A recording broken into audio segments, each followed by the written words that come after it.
Good afternoon. It is 4:01 p.m. And we're going to get the Finance Committee meeting started. So welcome everybody. I always like to welcome our student representatives. Thank you for joining us. I know it's a little bit after school hours, so it's always a pleasure to have you guys here. I am going to get started. If you give me a minute, I'm going to share my screen so we can get the presentation started. Can everybody see that? Yep. We've got it. Okay. So we have two agenda items today. We have our 2025-26 financial status update, and we have the 2026-2027 first look at the budget. So we're going to get started. And we'll start with our financial status update. So as we go over each meeting, just want to give you just a very high level overview of where we are with our year-to-date overview with our revenues and expenditures. You will see our approved budget for revenue expenditures and our anticipated use of fund balance. To date, we are at about $62.4 million, or 83.4% of our revenues have been collected or realized. And we are about at $44.4 million, or about 58.5% of the budget has been expended to date. As I always explain, it looks like our revenue collections are higher than what we've expended on our budget. It's always going to be a little bit skewed because our tax collection, which makes up the big chunk of our revenue collection in our budget, those collections come in from August to December. So that money has already been collected. The remaining collections are EIT collections under local, and then our state and federal revenue that trickles in. So you will see kind of a slowdown progression from now until the end of the year with our revenues. And then on our expenditure side, one of the big things is our budget really doesn't start to kick off until the teachers come back in September because their contract runs from September until June. They're 10-month contracted employees. So that is the big chunk of our budgetary side with personnel or our teachers. So that's why you see that the progression for where we're expending versus where revenue collection is a little skewed sometimes. You can't just go we're, 7 months through our fiscal year and divide that, and that's where our collections and our expenses should be. Any questions there? Ms. Green, I apologize. I may be the only one, but I'm not seeing the advanced slide. I think you're one slide behind visually. Hold on, let me stop sharing and You are not alone. I just assumed that was an elaborate voiceover. all right, give me 1 second. Let's preview. Let's go here. That's not it. Give me 1 second, please.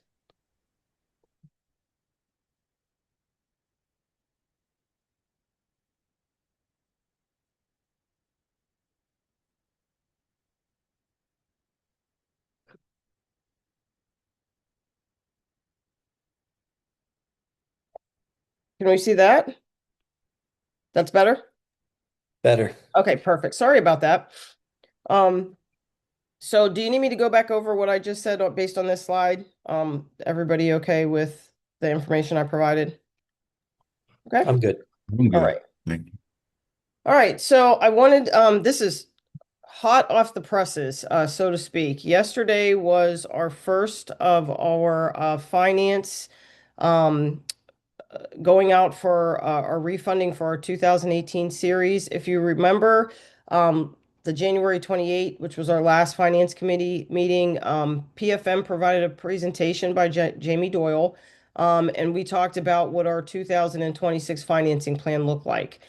So the first step in this financing plan where we were refunding our 2018 bonds because they were callable. The market conditions allowed for this to happen.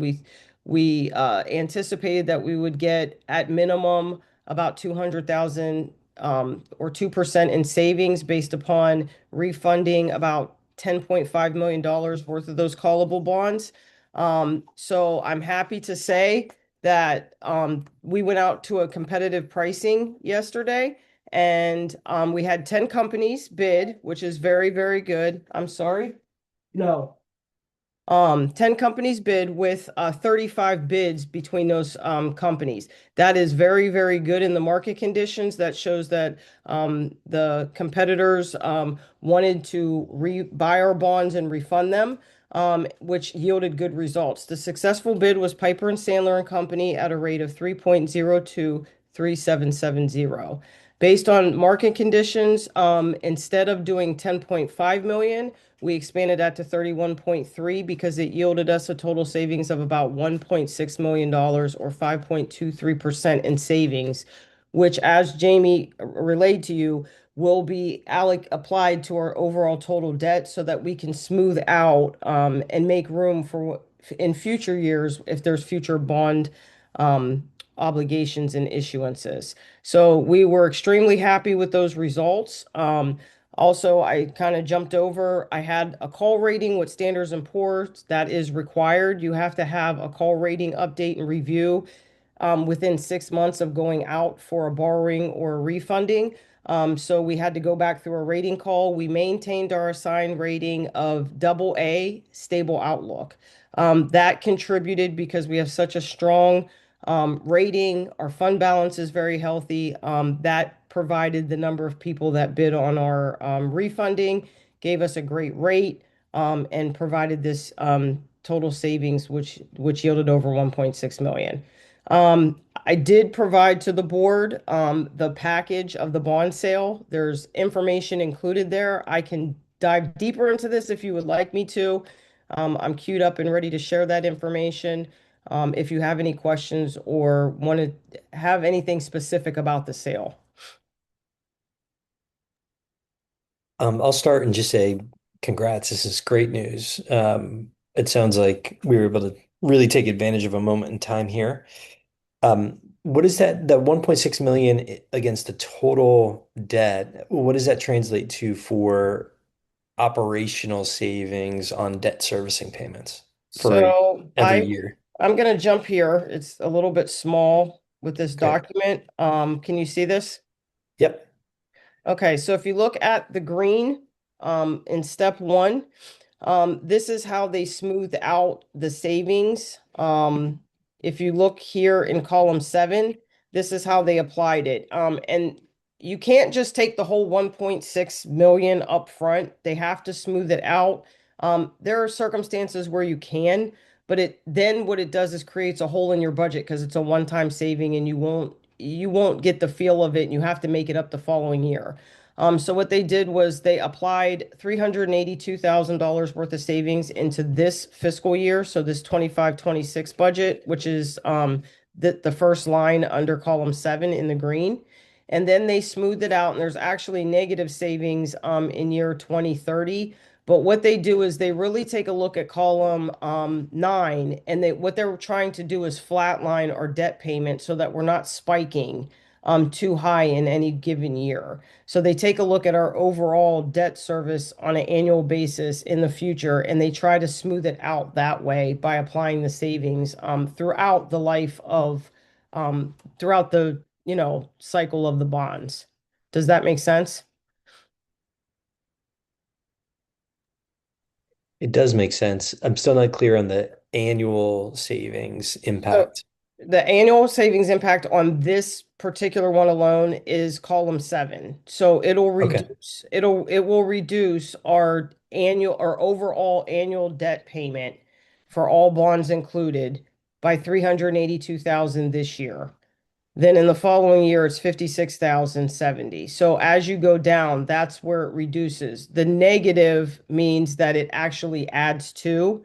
And what the reason that it's done that way is they look at our overall debt structure to try to smooth it out so that we're not spiking too high in one year and then super low in the next, and then it goes up and down. They're trying to flatline our annual debt payments so it's stable. So the column seven is the actual operating savings that we are receiving off of the 1.6 million. If you look at the bottom, there's the 1.6 total. I got it. Okay. Any other questions? No? Okay, if you just bear with me because I got on this. know if I can go back. I'm going to stop this for a second, just because I bounced into another. Oh, there we go. Okay, we are back here. So if there's no other questions, we can move forward. Is everybody okay? Yep. Perfect. And just for informational purposes, we have our next round of our new issuance of money in 2 weeks. So our sale will be happening in 2 weeks. So I'll be able to report back on that before the proposed final budget. If there's any impactful savings on our overall budget for 26-27. So we'll get into the first look of our budget for the 26-27 school year. And I'm going to hand this over to Dr. Yannicone. Thanks, Ms. Green. So for those of you who've been part of the Finance Committee previously, you've actually seen this slide that we refresh every year because we want to make sure that the community is aware, and for any of our new committee members and student representatives, these are the guiding principles that we use when we're building the budget from year to year. We keep our school district mission in mind. We focus on these 6 priorities. So strong academic programming that meets the needs of all learners, opportunities for enrichment in academic programming and through extracurricular activities, development of our campus and facilities as representative of a strong, vibrant learning community, technology resources for instruction, student learning, and infrastructure, social emotional resources and supports, and continued professional learning opportunities for all of our staff. So when Ms. Green meets with all of our department heads, all of our directors and building principals, we are keeping these 6 guiding principles in mind. Next slide. Thank you, Dr. Yannicone. So this next slide is a repeater slide. It will be new for Mrs. McGranahan. I do this slide every year. It provides a historical look at what the Act One Index has been and published by the Department of Education, PA Department of Education, and what historically our tax increase has been. The second column is what's called our MVPI aid ratio. What this ratio does is it's a calculation done based on different factors that's submitted to the Department of Ed by our district, and there's a calculation done. And what it does is it measures the wealth of our district.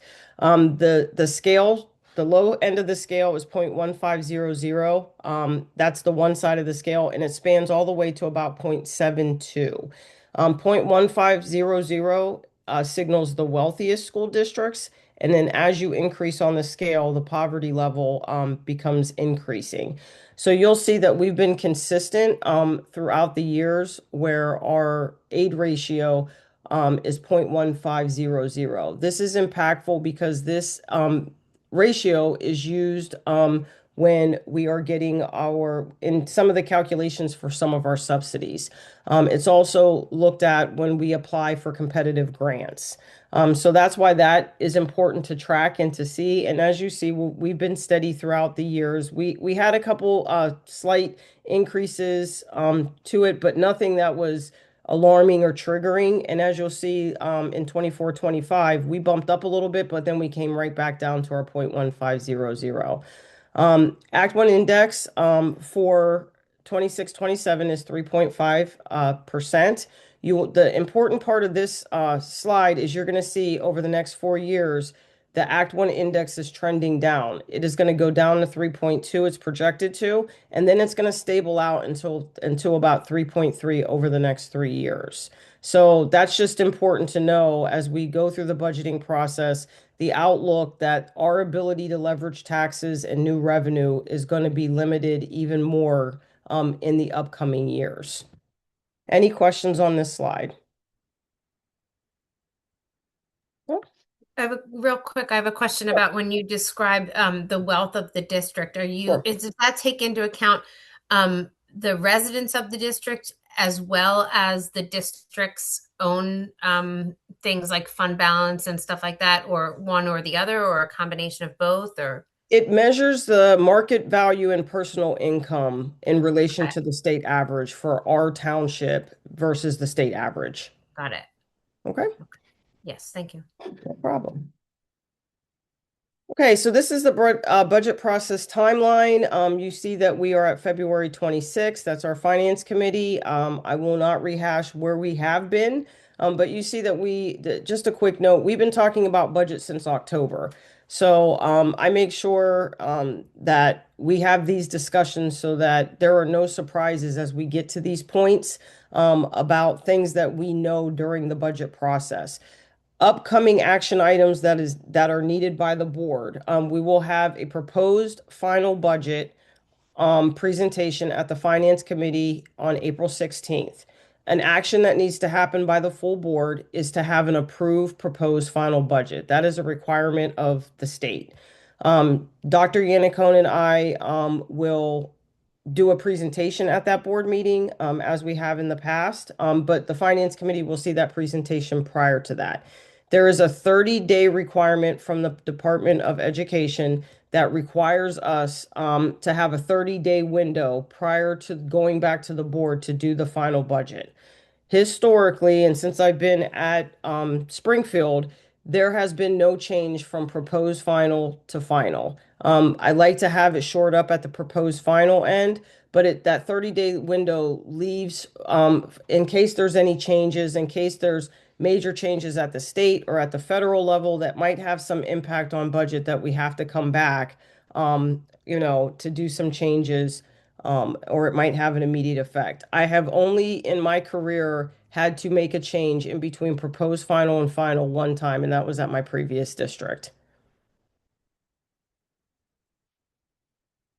So let's get into the revenue assumptions and start talking about how the budget was built and look at those numbers. So the assumptions that have been built into the revenue portion of the budget, you will see under real estate tax revenue, our certified assessment came in. It was a slight decrease, nothing that I would be over alarmingly concerned. We had been trending a little bit on an increase each year. We did have some property development that happened. We had those townhome units that were over $1 million get on the market and start to sell and get on the tax rolls. We're not at the point with the Hawes Lanes um, townhome developments that they're on the rolls yet that we would start realizing some tax increases there with our assessment. So this is about average on any type of decrease or increase with our assessment from the county on our overall township. There is a 3.5% tax increase built into this budget, to the budget that is being presented. You will see that is going to generate about $1.8 million of revenue. I always identify the value of a mill. It's about $1.3 million. So what that means is for every mill, which you'll see the 3.5 generates 1.4230 mills increase. For one mill, it generates $1.3 million worth of new tax revenue. So the other thing that I have always done historically is provide a 0.1% of what that tax increase will generate. So if you wanted to play up or down and just pay attention to what that looked like and what the impact would be on the money piece and on the mills. You can do that because those are the identifiers there. And then our collection rate of 97%. That is a very, very strong collection rate. That has remained steady throughout my years here. That is the assumption for the real estate tax revenue. Another big one that we've always talked about is our real estate transfer tax. This year, I have decreased that by $100,000. There's current economic factors relating to the housing market. For me, that is resulting in that slight increase. I'm looking at the trend over the last few years. I'm looking at the economic factors relating to the housing market, specifically in Pennsylvania, where while I believe the median home price has increased, the rate at sales and the percentage of sales has decreased. That was the information that I was able to receive. And because of where we've landed the last couple years, I wanted to pull that back a little. Earned income tax revenue had always been trending up. It's kind of stagnated a little bit. So the prior 2 year collections indicates a decrease in our normal trending growth. So that is not as rapid as it was. It was about a 2% increase, a 2 to 3% increase. That's gone down just slightly. Again, I'll pay attention to that. I'll keep my eyes on it. We'll see how we end up this year. We are tracking to be about the same. We are at about $4.5 million in our EIT collections, which is very strong for the size of our township. But we'll pay attention to that. State revenue, I always go conservative on this, and that will not change this year. I will budget for what our allocations were in this current budget year. The governor's proposed budget that got presented based on our basic ed and our special ed subsidies, our net increase is about $164,000. I will tell you that will not pay for one teacher that is at the high end of our scale for salary and benefits. The other highlight to that, which was very interesting to me, is that we were one of 2 districts in Montgomery County for our special ed subsidy that decreased. We decreased about $17,000 based on his proposed budget, based upon the calculation and the information of the formula. So I'm paying attention to that as well. But again, if the budget holds true and it passes, which word is that we're going to be in for pretty much the same, I believe, as we were last year with the state budget.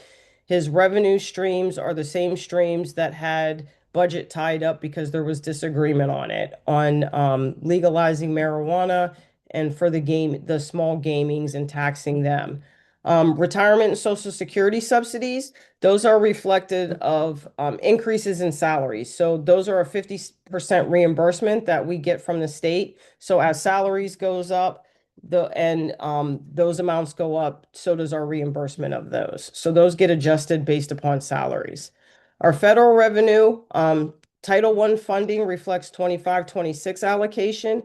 If you remember last year, based upon information that we were receiving about the federal funding with the current administration, is that we were going to have a reduction in Title I funding. So you're going to see in the next slide that our title funding has gone up, and it's gone up, I think, like 80%. That's because it got fully restored. I was very conservative last year. I cut it. We now are restoring it fully. So that's why you're going to see the increase there. Based on information that we are receiving, is that Title II, Title III, and Title IV allocations are going to go away. So we are reducing those to zero. The other federal revenue funding source is access, and that funding is going to reflect, it's a little bit of a slight decrease, but it reflects supporting 2 emotional support teachers at our elementary level, and it supports our extended school year programs. So seeing that, this is the standard. Ms. Green, I believe Mr. Jordan had a question on the previous slide. Sure, sorry, I didn't know. No problem. Thank you. Thank you. I just wanted to clarify Title II, Title III, and Title IV allocations. I know they're reduced to zero, but I believe they were nominal in the first place, correct? It wasn't a significant impact to our budget. Yes, they are nominal. The only thing that I will put an asterisk on that is that we have the ability for Title II, Title III, and Title II and Title IV allocations to roll those up into Title I funding. Our Title I funding supports the salaries for our Title I teachers. So we always rolled those funds up into Title I to offset Title I salaries. So while it is nominal, and those are fully funded in the budget, so where we're losing those funds with Title II and Title IV, we are supplementing through the general fund instead of the title funds for those teachers. Understood. Thank you very much. You're welcome. And I'll just clarify, because we have newer members of the board. So coming out of COVID, we added a third reading specialist at the elementary level for a total of 5 across the 2 elementary schools.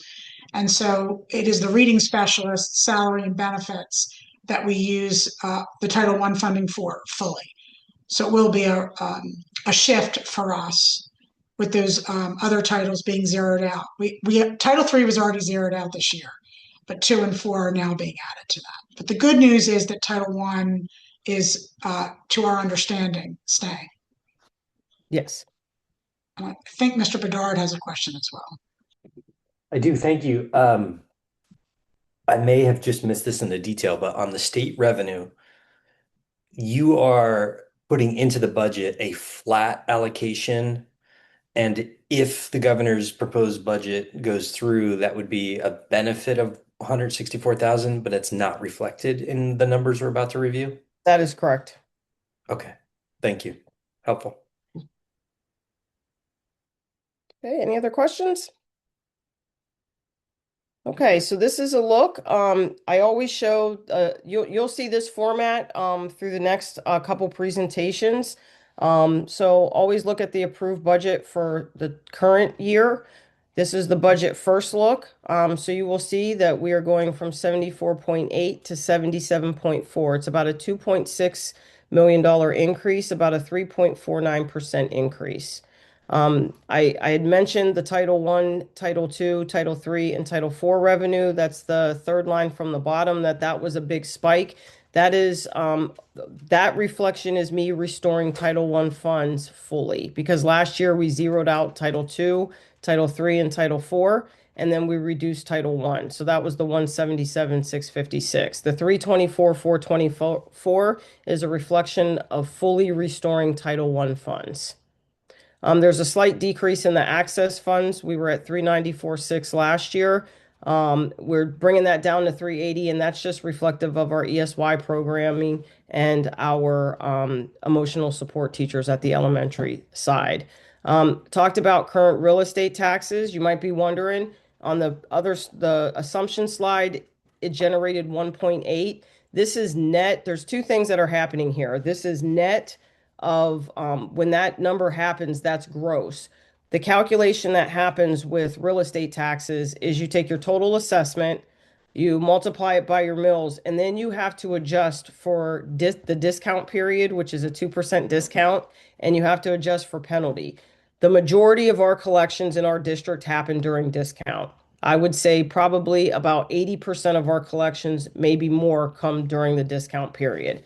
So you can't look at it as a gross number, and then you have to back out your collection rate as well, because that talks about the people that then get liened or do not pay their property taxes in that year. Those numbers are reflected in the delinquent real estate collections, but that's over a period of time. That just doesn't happen automatically the next year. So I just wanted to point that out in case you're doing the math and the math doesn't math for you a little bit on that one based on the previous slide. You'll see the reduction in real estate transfer taxes that I spoke about. Slight increase in earned income taxes. That's about 1% instead of our normal 2 to 3% growth. Other local revenue went up 11.3. The big thing in that is looking at the trend of our earnings on investment. We've been very successful with that. We're continuing that plan.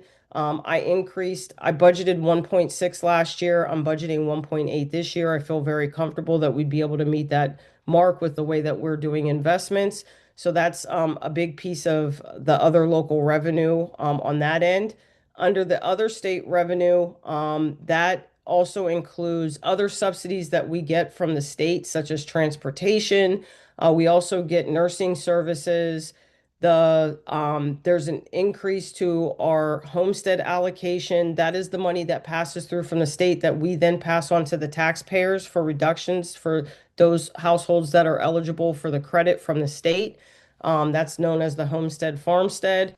So that other state revenue captures all of that. The big areas of that is the increase to the homestead farmstead. That helps with the calculation. That helps me be more accurate with the calculation of our real estate tax number. And then, like I said, the other subsidies from the state and also the PCCD grants that we get that support salaries within the district. Do you have any questions on this slide?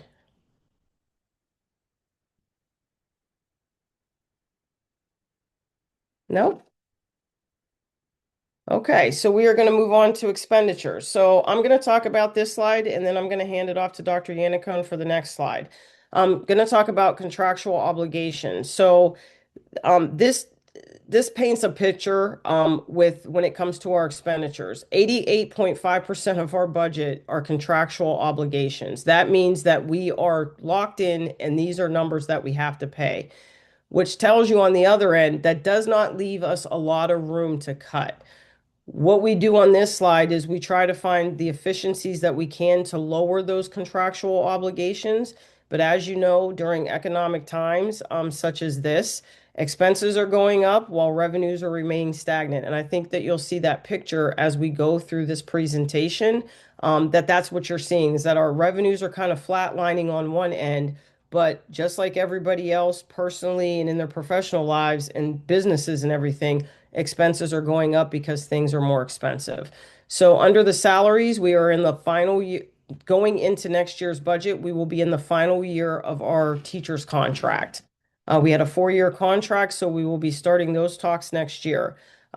We are in year 2 of our Act 93 confidential and STESPA contracts. So you can see the new funds that we needed in order to meet those contractual obligations for those agreements and those CBAs. On the benefit side, our health insurance numbers, we have what's called a first look and a second look. Our first look rates came in, I think, about 11 to 12%. Second look rates came back, and we're at an overall 3.9% increase. That is a very, very good number. Happy about that, going from 11 to 3.9. What I will say, though, it is still an increase. We're still looking at about a 4% increase to our health insurance rates. The PSERS rate, this is another one. It is trending backwards. So it was 34% in the 25-26 budget. So this actually got reduced. However, it is still based upon salaries increasing. So for every salary that we have, we pay 33, the district pays 33.6% towards retirement. That is then offset by the subsidy that I talked about, the 50% reimbursement by the state. So as our PSERS numbers go up, the state reimbursement goes up by for the half. On the other side, other contractual obligations are leases and rentals. So leases would be our Chromebooks. We have those on a cycle. Technology handles those. We do not have, and Dr. Yannicone will speak more to this on the next slide. We do not have any leases that we are renewing this year. There's a nominal one for desktop computers, but it's very nominal. Our copier lease renewal is up though. That's a 5-year lease renewal. So Brandon Lutz will and Matt Sneed will be working on that, and you will be seeing that before the end of the school year with those documents and us approving that new lease. It includes educational and operational license renewals. That's anything from that's used for the teachers to our student information system to our e-finance system. Those all have license impacts. Custodial services is outsourced. That contract expires at the end of this year. Mr. Watley is working on a contract renewal. We'll be seeing that no later than May, so that will be presented. And then security services, which is Cardinal Point. Those are security officers that we outsource. That contract expires at the end of this fiscal year. And Mr. Chinta and Mr. Watley are both working on that contract renewal.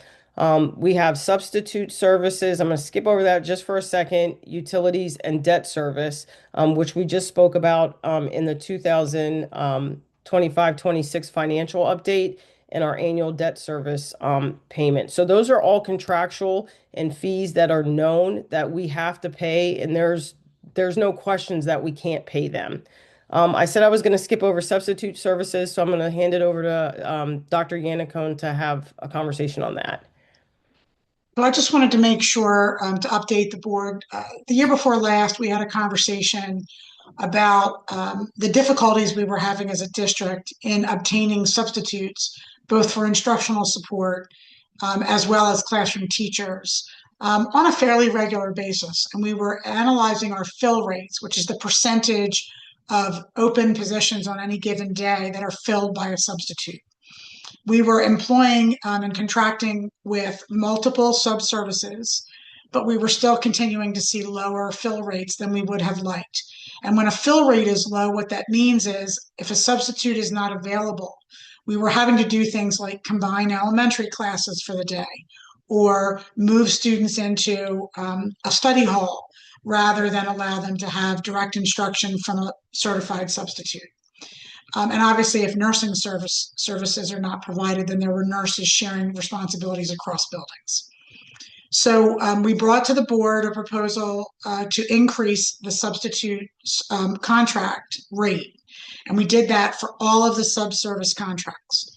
That has yielded very positive results in that we are seeing a very high fill rate now across all of those groups. That's a really good thing because students are seeing substitutes in the classroom or in the nurse's office or in their one-to-one, instructional support if they need that.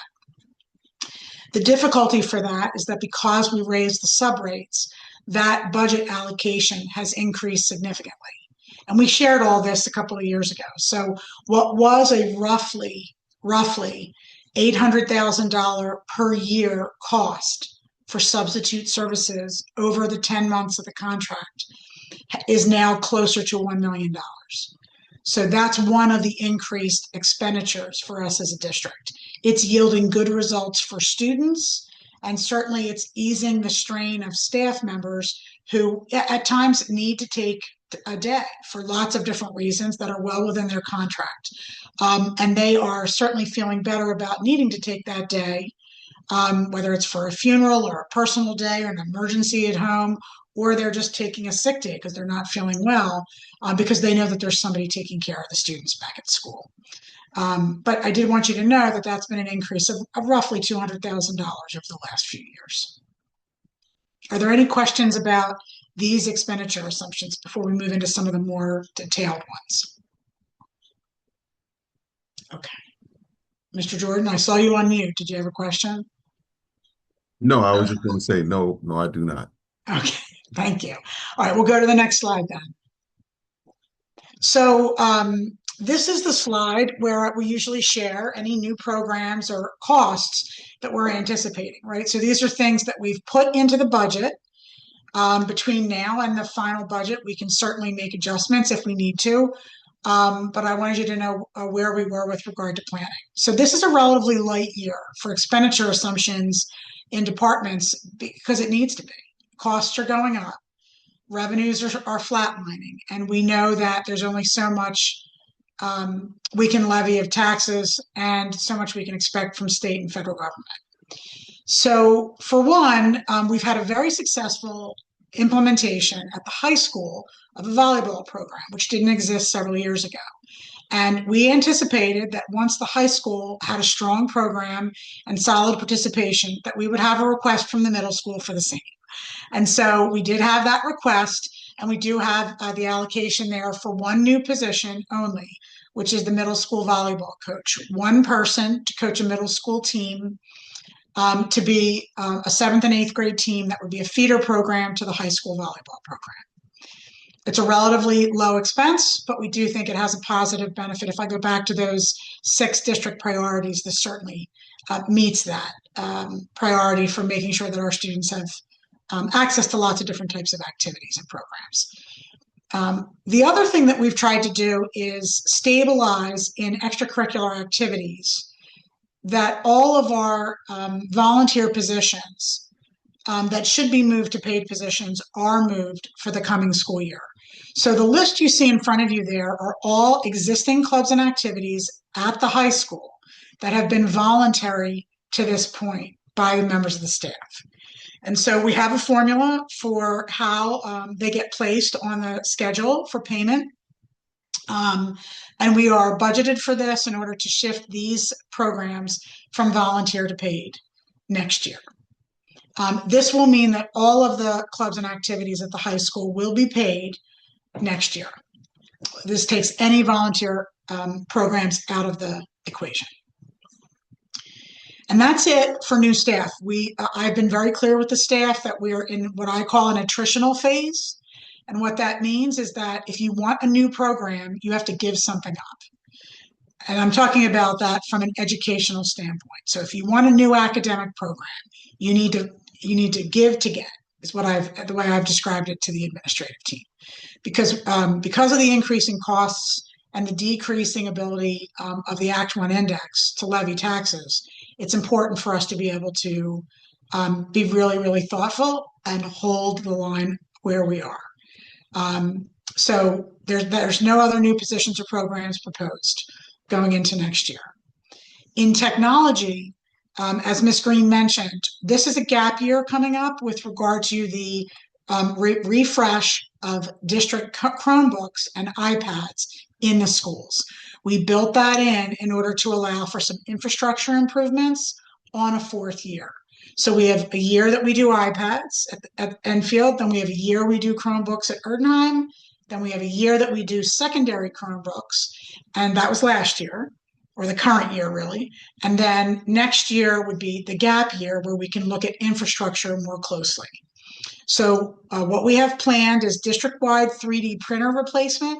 This is a support to our STEM programs across the district. District-wide desktop replacement, which is actually a relatively small replacement. It's only about 40 desktops, but they're for educational programs that require a desktop. They're higher need programs, for example, photography, where we're looking at desktops that need a stronger software use, and so we need a stronger desktop. So we hold those off for this off year. And then the high school TV studio is a number of years old. It is a beautiful TV studio, but the equipment is declining in age and in usefulness. And so we have a proposal to update that high school TV studio equipment. You may recall that the Education Foundation has actually funded the middle school TV studio.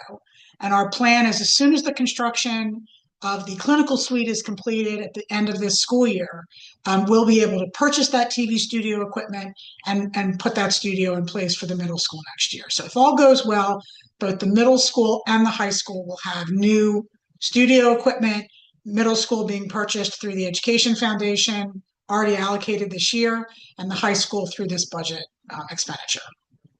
And then finally, is a program called Varonis, and I am not going to pretend to be an expert at cybersecurity, but our cybersecurity team of Brandon Lutz and Matt Sneed have shared that they believe that adding this particular tool or platform will allow us to mitigate user risk and through access of outside agents.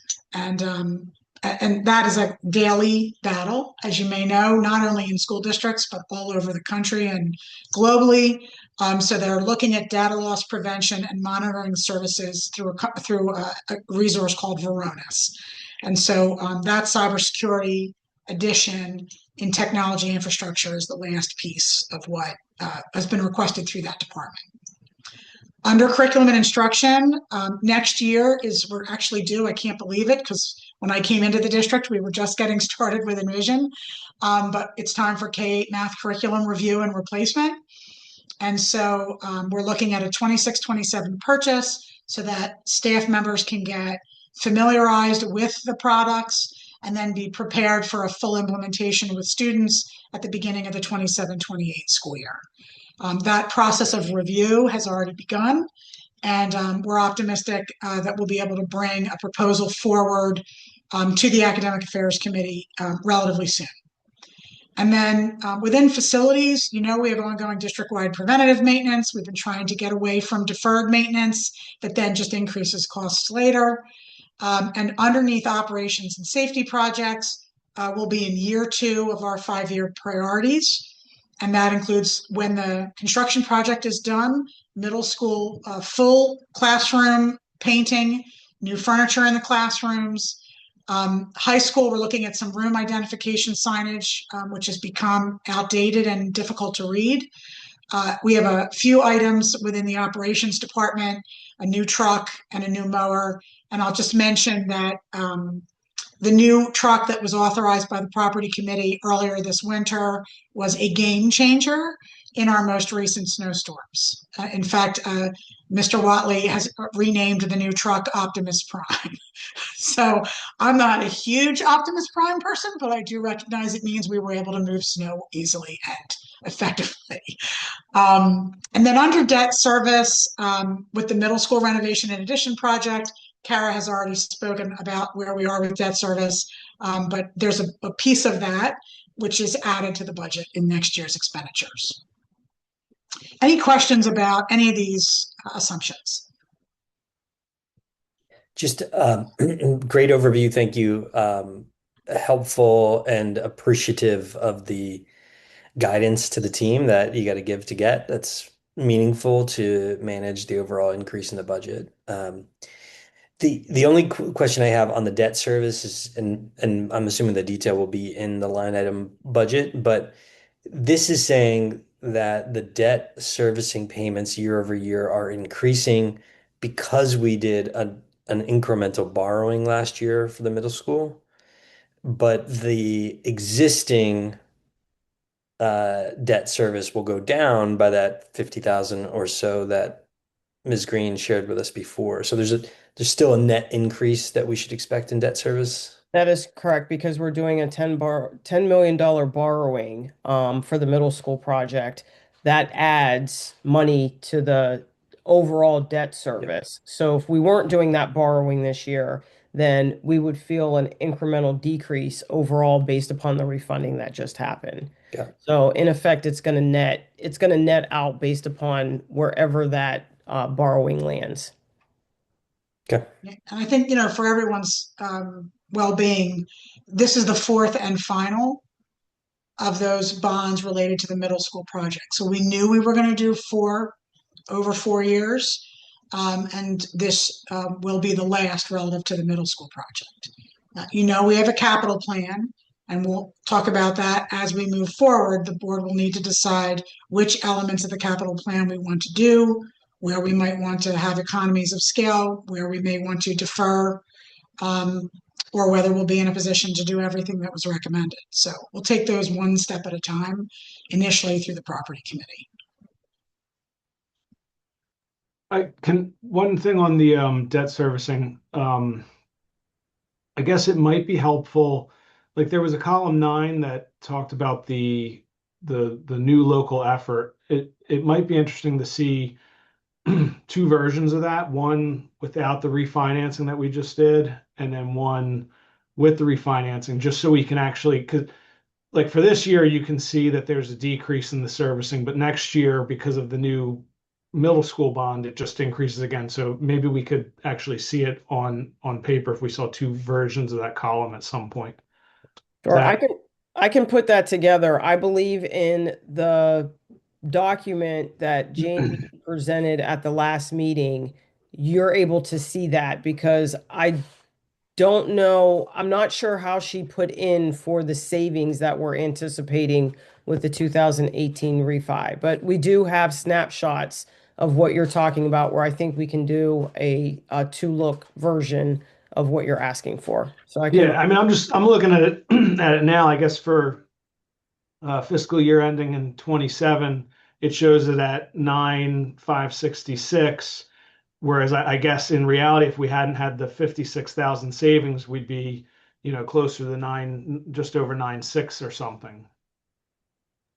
Correct. I understand what you're looking for. I can most definitely have that. Any other questions on this slide? Okay, so again, we're going to take a snapshot of everything that we just talked about, from contractual obligations to things that are new within the budget, and take a look at that. The big highlight here is the pockets that we've been talking about: salaries, benefits. There was a slight increase to our school budgets, but those were to be expected. We talked about the implementation of the volleyball program at the middle school. There was a slight increase with like our official fees and everything else that spans our 7 through 12 athletic departments. And then on the departments and other expenditures, at this point, I have flatlined those. And while we have talked about implementation of new things, so let's talk about technology, let's talk about curriculum. Some of those things are heavy lifts, but as Dr. Yannicone mentioned, this is a gap year with our leases and putting new devices on the floor, because if you recall last year, we combined the refresh for the high school and the middle school together. the middle school would have been up this year. We did that last year. So there's a gap year in the budgeting for technology that enables him to address some of the other things. So while it is not an increase to his budget, when we have historically presented this, we talk about the things that are new that in the event, when we get to the next slide, it's like, well, what things would we lose if we do not go to a 3.5% tax increase? That would be the slide that Dr. Yannicone just talked about. And while it's a flat line on the budgets within the district, those are things that are being introduced that are new because there are other areas within the budget that are not happening that year, which would, in essence, be a potential savings, but is being replaced by things that need to move forward because it is a gap year. Does that make sense to everybody? Okay. So the other thing is I will talk about the curriculum because we know that introduction of curriculum is a heavy lift. Once again, we did the ELA curriculum. One of the things when I first got here that I worked really hard to do with our departments and our schools is to get their budgets to a point so that it's not spiking each year, so that we are building in and we're able to absorb in a given year to be able to introduce new things, or there's gap things, or there's cycles of equipment that are happening in equipment replacement. That has happened. And I think we are in a good place with our departments and our other expenditures and our schools that we have flatlined those budgets, where at this point, what we're looking at for, as far as new money is salary and benefits and our debt service. I think that is the highlight of this year's budget on where the increases are coming from. You'll see the debt service is at about $558,000. I will tell you, I did not put the savings in that we got yesterday. We just got that information. I literally got it like 3:30 yesterday. We are going out for our new money in 2 weeks. So historically, as you all know, Jamie puts a number in. We usually come in under that. Hopefully, market conditions stay, and we're able to reduce that number, that $558,000. But it goes back to what both Mr. Bedard and Mr. DeFranco said and spoke about what the impact is of having that new money come on board. This is the impact, the $558,000 of having the borrowing, the new $10 million happen for the middle school. So you'll see it's about an increase from our previous year approved budget of about $2.8 million, 85, about a 3.76% increase. Any questions before I move on from this slide? No? So first look budget, we're at a 3.5% tax increase. Anticipated expenditures is about 78.6 million. Anticipated revenues about 77.4 million. Right now, where we're at with first look is we have a difference which would be supplemented by a fund balance of about 1 point, or going back, scrubbing the budget more, $1.2 million. That's our gap right now in our budget for first look. Here are the tax increase options. We spanned all the way from 3% to 3.5%. So you see, we put this budget together with a 3.5% increase. If we went down to a 3% increase without changing anything that was in the expenditure side, it would increase our dependency or use of fund balance to almost about 1.5 million. You will see underneath the annual and monthly impact to the median homeowner. So that would be the amount that a 3% spanning to a 3.5% would be on the homeowner on an annual and monthly basis. So these are the three scenarios that we provided to the Finance Committee regarding tax increases. Any questions on this slide? Okay, and then this is a repeater slide that we have. We actually broke it up into 2 slides this year because we are we're getting long in the tooth, I guess, in our tenure, Dr. Yannicone, with presenting this slide. But I think the historical data is important because what it shows is it shows that our initial goal of reducing dependency on fund balance is happening. We're moving towards that goal. So we start in 2016-17. So you can see the top part is the budget, and then the audited is what actually happened.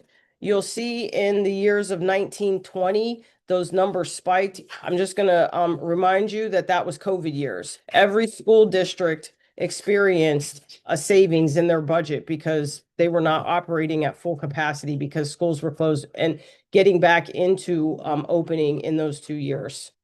On the next slide, this starts to show the trend of our dependency of fund balance going down. There is an outlier in 23-24. That was the year, I'll remind you, that we closed out Carson Valley and we had the special losses on our audit due to the Carson Valley closure. That accounted for about almost $5 million of our fund balance reduction. The other thing that happened that year is that we refreshed the high school common areas furniture. So we did some operational things within that year, within that budgetary year. So that is the only outlier, but you can see consistently that we've been slowly going down to reduce our dependency on fund balance. In the 24-25 audit year, we're hitting a good number.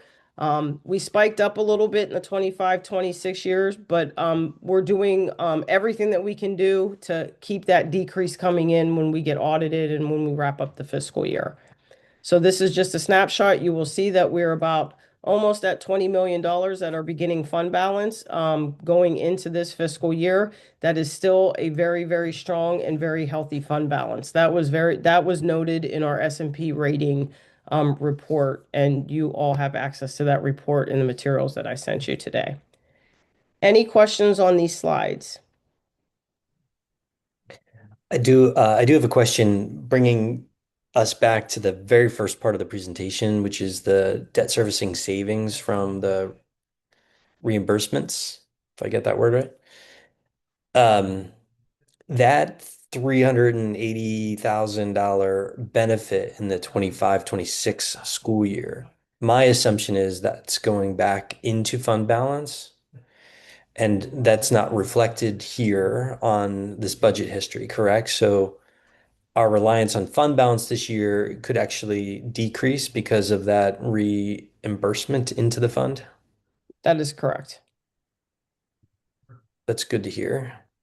What'll happen is in our May payments, we will not have to pay a portion of our 2018 payment. So our debt service payments are broken up into two payments in the year. Mhm. We have to pay in November and we have to pay in May. So that $8 to $9 million that we pay on an annual basis gets split up into two payments throughout the year. Because of this refunding and because of where the savings were placed, when it comes time to pay that bond, we will not have to pay that savings piece of it because it got refinanced. So in essence, our actual spend versus our budget in debt service will be less. And ultimately, at the end of the year, we should see that reflected in our revenues versus our expenditures. That's how you will see it. Okay. And Mr. Jordan? Yeah, one quick question. Is investment income included in the revenues or not? Yes. Okay, great. Thank you. Any other questions?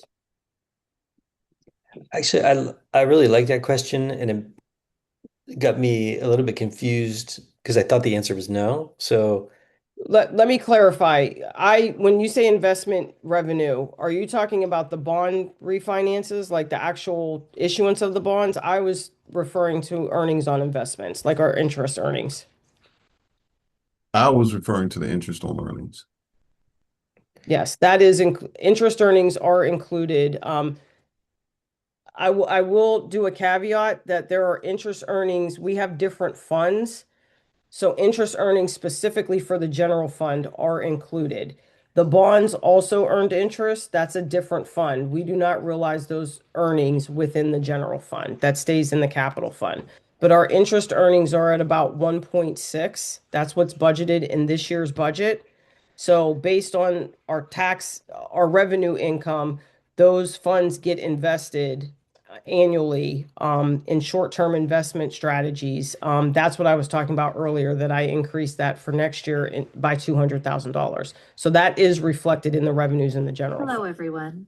Thank you for joining us and welcome to the Did that answer your question? Sorry, I had All right, that another. answered my question. I'm sorry. I'm put my Okay, hand down. that's okay. Yeah, just one follow-up is within the fund balance, which is separate from our operating budget, is the interest earned on that account reflected in the annual budget, or does it just track against the fund itself? No, it's the interest earned for all of our Okay, cash that we have. So fund balance reserves, our cash reserves, we are collecting interest off of those reserves. got it. And that goes into the annual operating budget. That is correct. Okay, all right, great. Thank you for the clarity on that. No problem. Any other questions? Dr. Yannicone, did that, I think you were going to ask the same thing that Mr. Bedard did. I'm not sure. No question. You and I have spent enough time on this. I don't have a question, but I did want to just reiterate for the members of the board and for our student representatives. So we recognize that any tax increase is a burden on our taxpayers, and we recognize that use of fund balance is something that we need to reduce reliance on over time. However, you can see here, if you look at the 23-24 school year and you look at the audited actual year to date, that the significant hit to the fund balance over the last 5 years was the Carson Valley, I'm going to call it reconciliation, that needed to happen. That really more significantly reduced our fund balance. With that said, what you see in the 24-25 year is really where we're aiming to be at this point. We're trying to maintain class sizes as they are, all current academic and extracurricular programs, and contracts that support both, I'll say in the front of it and in the back of the house, right? So being able to have operational expenses, things like the middle school project, as well as items like a new math curriculum purchase, occurring as needed as we move through these budget cycles.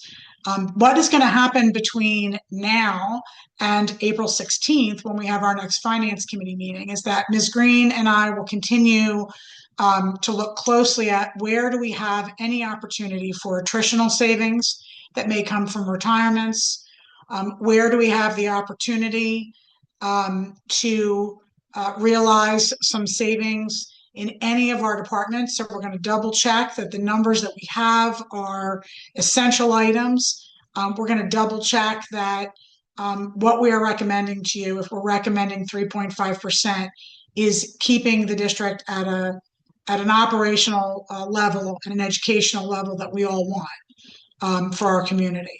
But we do recognize that being at 1.2 million is right now under a proposed fund balance use is not where we want to be on April 16th.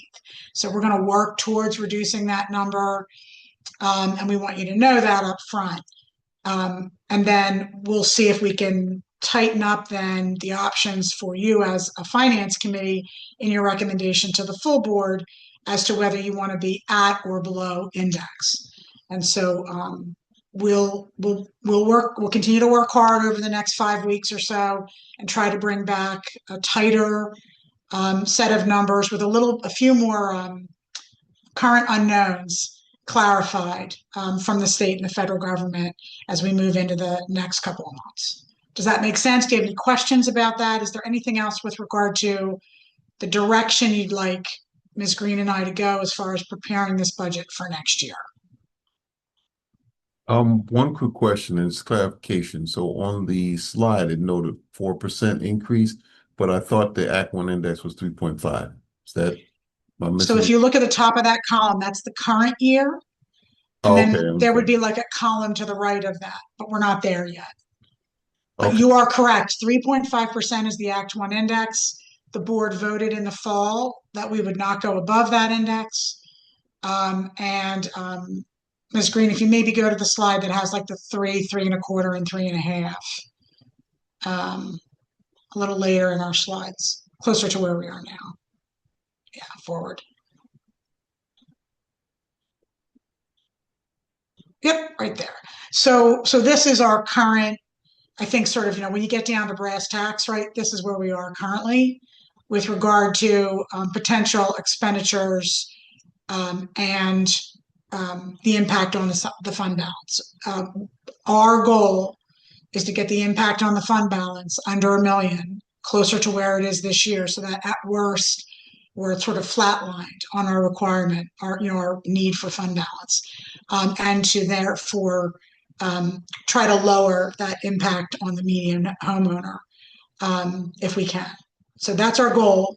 I remember Mr. DeFranco saying to us last year, and I appreciated it, that for the less than the cost of a pizza in any given month, you can continue to have a really strong educational program. And our goal is to try to keep those numbers down. We know that families are having the same financial hits that the district is. And at the same time, we want to try to meet those priorities that we began the meeting with. But if there's anything directionally that you want to share with us, we're happy to hear it, and we'll take it back to the team as we're preparing for that next meeting on April 16th. I have a couple of thoughts. One is I really like the idea of trying to keep the impact on fund balance below 1 million, since we've now been able to do that for 2 years in a row. I think if we were at the 3.5% increase, which generally feels reasonable to me given the expenditure increases are right around there, right? I think it was 3.7% increase on our expenses year over year. Um, if you factor in the known savings on the debt servicing, if you got a little bit more aggressive with what we think we'll get from the state, whether there's a level of confidence that we'll have more confidence in April than we do today, you add just those two in at the 3.5 and you're under 1 million on fund balance impact. And so with the additional scrubbing that you guys are going to do and confidence levels on some of the assumptions, like I'd like to see us be able to come in under 1 million on the fund balance, and would love to hear any other comments from the board members on that. Second comment I would have is generally, we go into these meetings and you've already done the hard work of not putting things in front of us that are extravagant in terms of increases in expenditures. But one of the other ways in which you could reduce the impact on fund balance is to not invest in some of those things that you put on the list, defer them for another year, look harder at, some of the other choices that we have, made to add incremental programming and do the same give to get, but just take another run at it. So, I think it would be valuable just to talk about some of those trade-offs in the next meeting of, is there anything material in there that we could defer or think about differently from a funding standpoint, rather than just have the only variable on this page being the fund balance. Understood. I think we can absolutely do that. The only one that I have hesitation about is the state budget. And the reason for that is it's an election year in the governor's office. And this last year did not go well. And it wasn't an election year. So we have less confidence, Ms. Green and I, that we're going to have a budget from the state on time in July. Yeah. And so we're really hesitant, even though it's only $164,000, we're really hesitant to put it in because we're just not sure where those negotiations are going to go with the state. I get that. Okay. Particularly in an election year. But everything else that you shared, absolutely, no problem. We'll certainly do that. Mr. Jordan, I see your hand, and then Mr. DeFranco. I think Mr. Franco was first. So. Oh, okay. Thanks. You beat me with the hand. I was just unmuted. Okay. I was just going to jump in. What was I going to say? Oh, right. So, going back to the fund balance here, the number that we're looking at, these numbers that we're looking at now, and I apologize to ask this again. I think we may have sort of already asked it, but these do or don't reflect the savings on the most recent refunding. And then also, I assume these are based on the anticipated funding that's coming up in 2 weeks as well. Is that correct? So if I go back to this slide, you'll see the debt service number of 558,269. That does not reflect any savings from the refinancing from the 2018 bond that just happened yesterday. Okay. It also is based upon the budgeted number that Jamie provided at the January 28th meeting. Historically, if you go back over the last 3 years and look at the number that she provided versus what it actually came in at, there's savings there. We just don't know what that's going to look like. So that is being, I fully budgeted anticipating Jamie's numbers with no savings from the 2018 refunding. So first, addressing the first part of your question, the fund balance number, this number, the 1.211, does not reflect the report that I gave about the savings that we realized from our 2018 bond refunding results yesterday.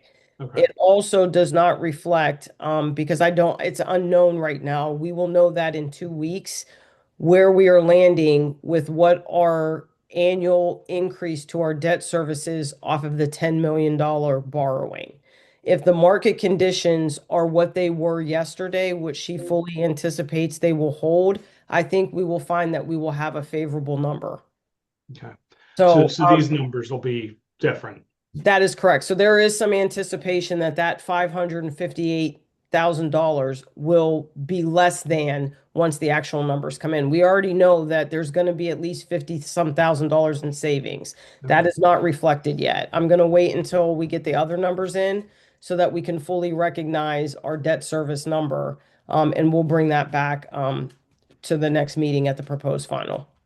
Great, thank you. And then the other thing, just as we talk about deferring things into the future, my concern with deferring investments into the schools is that we don't know what the future cost is going to be.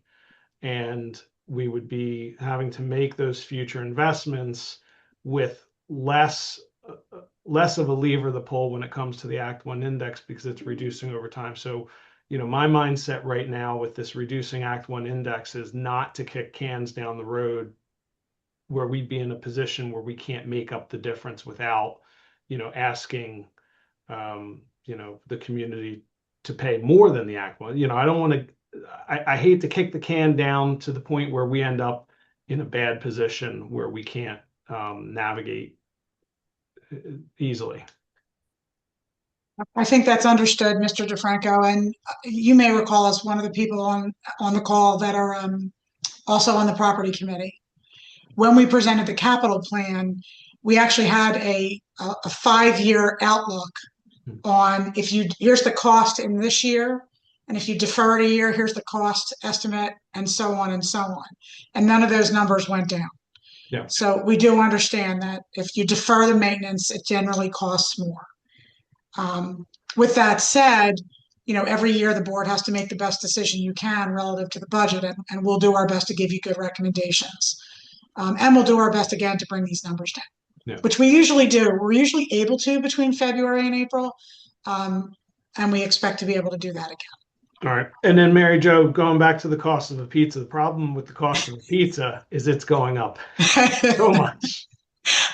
Yeah, I have to say, I get that. I know pizza's gotten pretty expensive, but I do remember that quote from you, and I appreciated it. Mr. Jordan? Yeah, so my question is, are we anticipating additional bond issuance? I know Dr. Yannick noted that that was the bond issuance that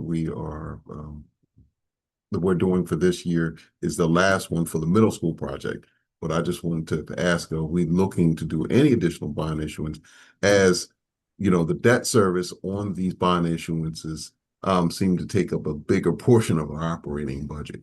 And I guess my concern is that, as the Act 1 index is going down and other market issues could come up, it could largely affect our ability to, one, pay these bond issuances and or pay for any additional expenditures that we may need with our current revenue stream. Understood. At this point, no, there is not, we have not discussed, at this point in time, between Finance Committee nor Property Committee, doing additional, bond issuances. I think we touched upon it a little bit at the last Finance Committee meeting, about, there's only so many ways to skin a cat, so to speak, when we're talking about moving forward with our capital plan.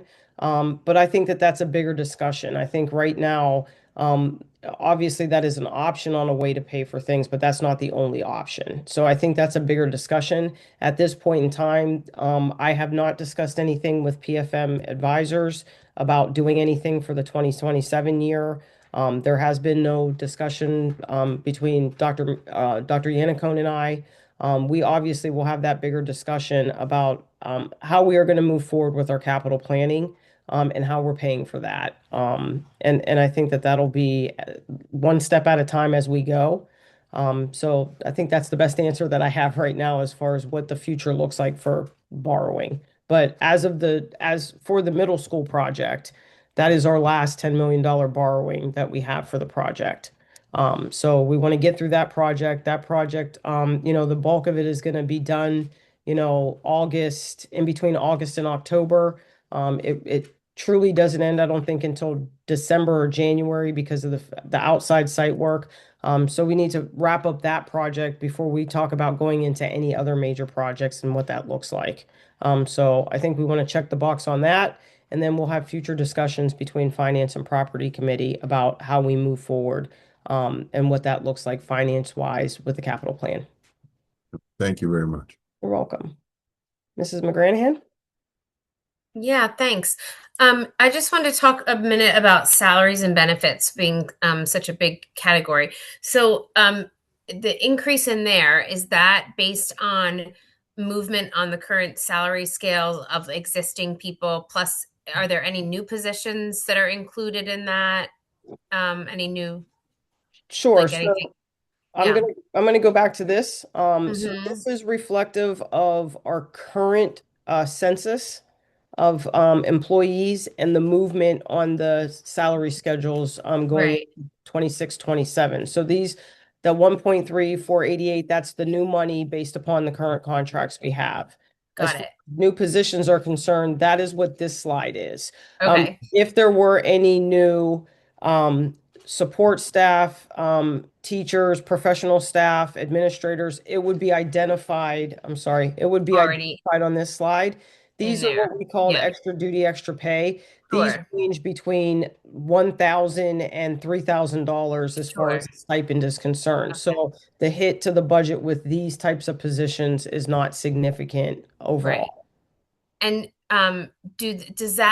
does your do your estimates take into account like retirements or of people who are up at the top of this? Is that already calculated, or is there the opportunity for maybe some more of those to be happening between now and April when we meet again? Sure. So Dr. Yannicone alluded to this is what we were talking about, looking at attritional savings. Hmm. There have been some retirements that have been submitted already. Yeah, sure. Sometimes, so I'll give you my kind of my strategy on that. In some areas, when Dr. Yannicone, Dr. Johnston, Miss Kerr, and I speak, and we talk about the retirements, because this is something that we look at. There are certain positions at times where the person might be at the top of the scale that's retiring, but it is a tough position to To fill. fill, sure. So, that would be a situation where no, I would not recognize savings in that category Hmm. because we would have to anticipate that that might be a person that comes in higher on the scale Right. because of the type of position. Got So it. we have those conversations and we kind of have those discussions when retirements do come in. What does it look like me being able to scale back a little bit just to make sure that we are recognizing attritional savings, but we also want to make sure that we don't recognize too much attritional Be savings based on realistic the in it. position. Sure. Yes. Sure. So Okay. to answer your question, kind of broadly, there Yeah. are attritional savings, but not fully based upon some of the positions that are Yeah. being recognized for retirement. Okay. Thank you. You're welcome. Any other questions? Those were, I thought, really great questions by the board and excellent and comprehensive presentation, Ms. Green and Dr. Anacone. Thank you.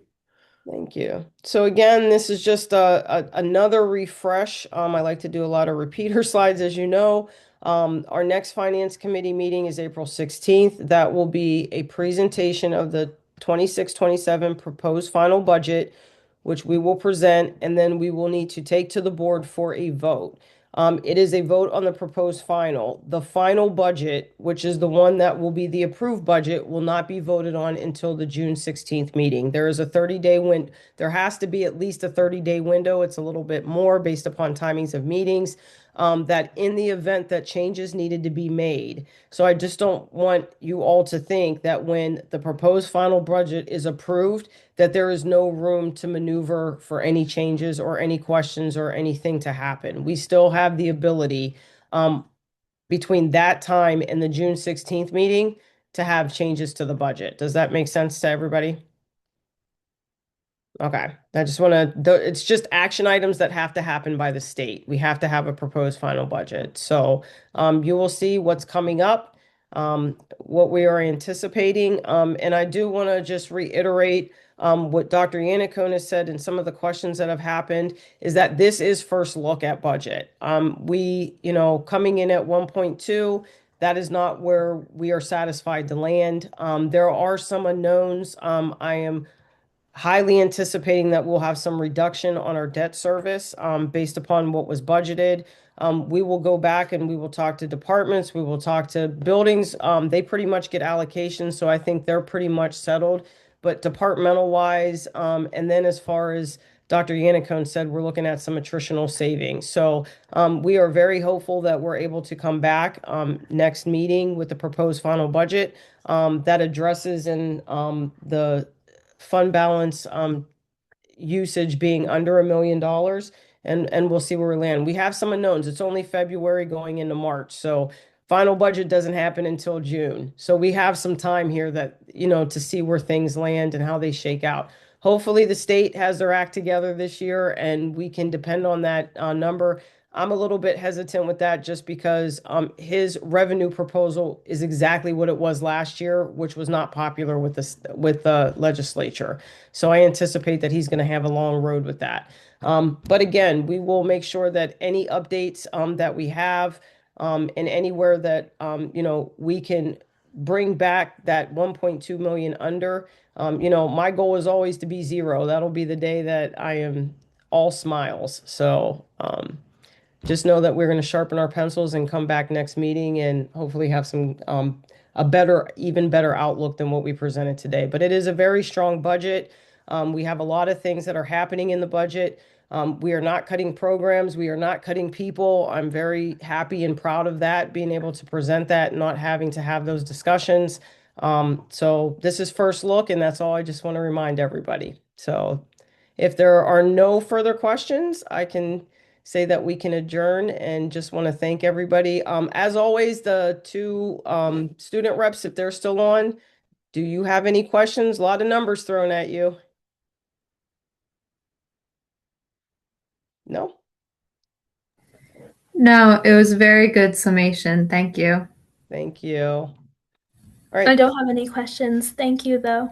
Okay, thank you very much, and thank you everybody for all the questions, the direction moving forward, and we will see you for round 2 of budget discussions on the 16th. Thank Thank you you. so much. All right, thank you. Everybody have a great evening. Too. Have a good night. Thank you.